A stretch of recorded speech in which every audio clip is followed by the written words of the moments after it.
તો ફાઇનલી વર્ષોથી જે આ હાલી આવે છે ને આશ્રમ સિરીઝ, એનું હવે ફાઇનલી એન્ડ આવી ગયો છે. સિઝન 3નો પાર્ટ 2 5 એપિસોડ સાથે રિલીઝ થયો છે અને ફાઇનલી આ સ્ટોરીનો જે અંત છે ને એ આવી ગયો છે એવું મને લાગ્યું. પછી આ લોકોનું કાંઈ નક્કી નહીં, કારણ કે એન્ડ એવી રીતે છોડ્યો છે તો પછી જો એ લોકોને ઈચ્છા થશે ને તો ત્યાંથી એ સિઝન 4 બનાવી પણ શકશે.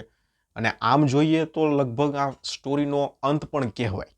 એટલે લોકો એમ નહીં કહી શકે કે ભાઈ આ તો અધૂરી મૂકી દીધી, એટલે એ રીતનો આ લોકોએ ક્લાઇમેક્સ બનાવ્યો છે. પહેલી સિઝનથી તમે જો આ સિરીઝને ફોલો કરો છો તો પછી આ સિરીઝ તમારે આ સ્ટોરીનો અંત કેવી રીતે આવે છે એ જાણવા માટે જોવાની થશે. મને એવું હતું કે આ સિરીઝનો જે ક્લાઇમેક્સ તો આમ ખબર જ હતી કે લગભગ આમાં આવી જશે, કારણ કે હવે પછી બહુ વધારે પડતી લાંબી ખેંચવાથી કંઈ ફેર નથી પડતો. એટલે મને એવું હતું જ કે લગભગ કન્ક્લુઝન આમાં આવશે, પણ આટલું જલ્દી કન્ક્લુઝન આવી જશે ને એ નથી ખબર મને. લગભગ છેલ્લા એપિસોડમાં છેલ્લી 20 મિનિટમાં આખું એટલું સ્પીડમાં આ લોકોએ રફાદફા કર્યું છે ને કે આપણને એમ લાગ્યું કે પ્રકાશ જાને કંઈક ઉતાવળ હતી, ઘરેથી બાયુના ફોન આવતા હતા કે એટલું બધું સ્પીડમાં બધું આખો કેસ રફાદફા કરી નાખ્યો. યાર થોડુંક તમે એટલા સિઝન ખેંચ્યા છે, બાબાનું આટલું મોટું નામ છે, આટલું તમે ખેંચી લીધું છે, તો હવે ખાલી કોર્ટ ને કચેરી ખાલી 20 મિનિટમાં પતાવી દેવાની. એટલે આ વસ્તુ નહોતી કરવાની. એટલીસ્ટ કોર્ટ કચેરી કેસ માટે છે ને એટલીસ્ટ મને એવું લાગે છે કે 2 એપિસોડ તો આપવા જ જોઈતા હતા. કે ભાઈ બાબા કોર્ટમાં જાય ને પછી જબરજસ્ત અંદર દલીલો થાય ને જે ડોક્યુમેન્ટ હોય એ ફેરવાય ને એવું બધું આમ ગ્રીપિંગ બધું થવું જોઈતું હતું. પણ આ સિઝનમાં શું વાંધો આવ્યો ખબર છે? શરૂ થઈને ત્યારથી બસ બદલો કેવી રીતે બદલો લેવાનો એ જ હાયલું આવે છે.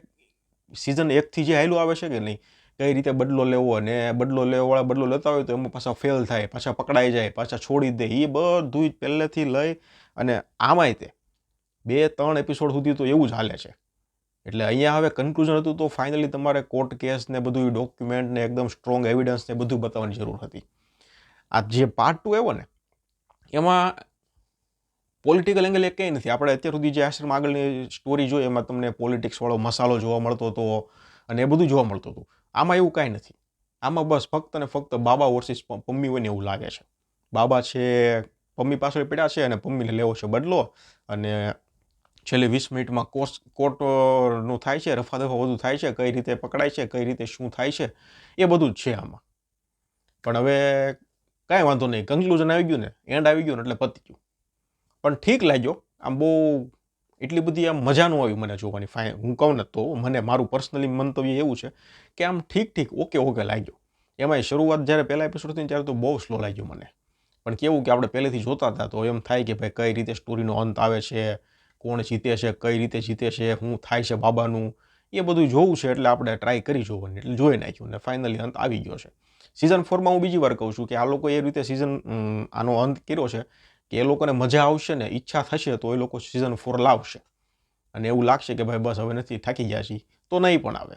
એટલે એ રીતનું છે. તમે જો પહેલેથી આને ફોલો કરતા હો ને સિરીઝને તો આનો અંત જોઈ લેવાય. એક્ટિંગ બધાની જે આગળના એપિસોડમાં આગળના ભાગોમાં તમે જોઈ છે એ પ્રમાણે છે, મ્યુઝિક, પ્રોડક્શન ક્વોલિટી બધું સેમ જ છે. એટલે ઇન શોર્ટ વાત એમ છે કે સ્ટોરીનો અંત જાણવો હોય તો આ પાર્ટ જે 2 છે, સિઝન 3નો પાર્ટ 2 5 એપિસોડમાં છે એ જોઈ લેવાય. MX પ્લેયર પર અને એમેઝોન પ્રાઇમ બેમાં ફ્રી છે, ગમે ત્યાં જોઈ લો. હું આપીશ આને 3 સ્ટાર. ધન્યવાદ.